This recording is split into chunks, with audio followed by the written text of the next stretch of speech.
हसण्यासारखं काय यात? अरे पण तू का त्याच्या एवढा साईड घेते? आंटी तुला सांगते, हॉरिबली फनी घर आहे ते, आणि सगळ्यात फनी म्हणजे ते राणा. अरे केवढा जेवते बाबा ते, मग हसायला नाही येणार तर काय येणार? कल्पेश,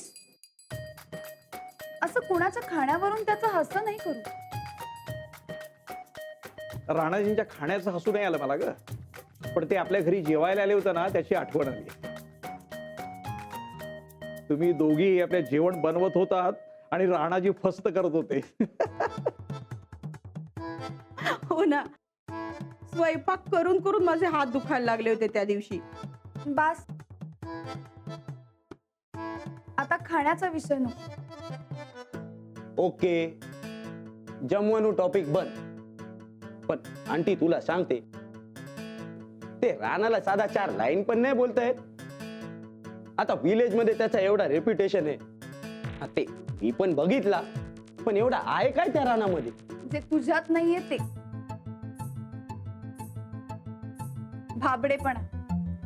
जीवाला जीव देणारे राणाजी कोणाच्याही मदतीला धावून जातात. शक्तीने आणि पैशाने इतके मोठे असून सुद्धा अहंकार त्यांच्या मनाला शिवत सुद्धा नाही. आणि सगळ्यात महत्वाचं म्हणजे मोठेपणा न मिरवता साधेपणा जपणारे. इसू घोटाडोचे, हा, तू का त्याच्या एवढा साईड घेते? इकडे पण तू त्याला प्रोटेक्ट करत होते, त्याच्या वकिली करायचा तुझा काय संबंध? आहे माझा संबंध. राणाजी माझे चांगले मित्र आहेत. आता मित्राची बाजू मित्र नाही घेणार तर अजून कोण घेणार? ए ध्यान राखजो, हा. ए मित्र मित्र करशील आणि एक दिवस त्याच्याबरोबर लग्न करून जाशील, हा. अंजलीबाई आहेत का घरात?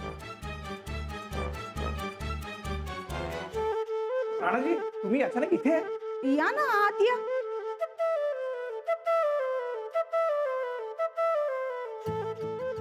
अंजलीबाईंना हे द्यायचं होतं.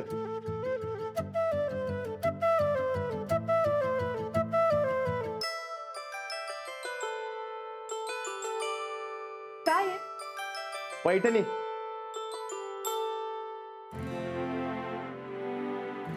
म्हणजे वहिनींना मनापासून तुम्हाला पैठणी द्यायची होती, पण गोदक्कांना आधीच साधी साडी दिली. ठीक आहे की मग, आता हे आणखी कशाला? अहो नाही, ती वहिनींना वाईट वाटू नये म्हणून आणली. घ्या. अजून किती वस्तू घेऊ मी तुमच्याकडून? हो, पैठणी खास तुमच्यासाठी आणली. आणि वहिनींना मी शब्द दिलाय की तुम्ही घेणार म्हणून. घ्या तुम्ही.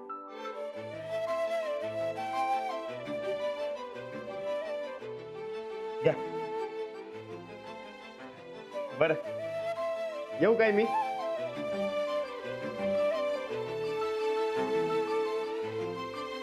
येतो.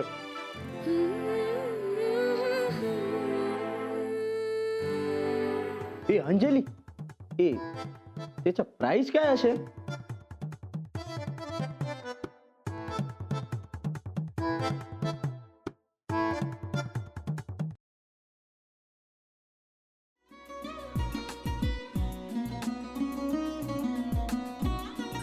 लावू का? हो. असाच लावू ना?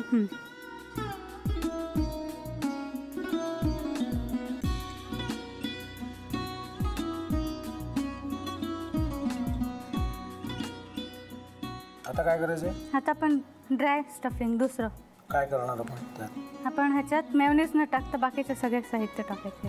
अच्छा, हे सगळं. ऋतू, माझा तर विश्वासच बसत नाहीये. म्हणजे अगं बहिणी आमचं लग्न व्हावं म्हणून किती प्रयत्न करत होते, आणि ते सगळं करताना की शिवच्या आम्हाला माहिती पुरवते. नाही, मला नाही वाटत. गौरी, खूप चांगली आहेस गं, म्हणून तुला सगळं जगत चांगलं दिसतं.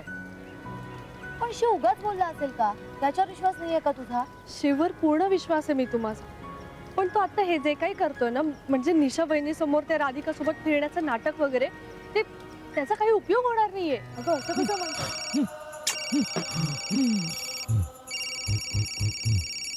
अगं निलिमा, जतीन भाईंचा कॉल आहे.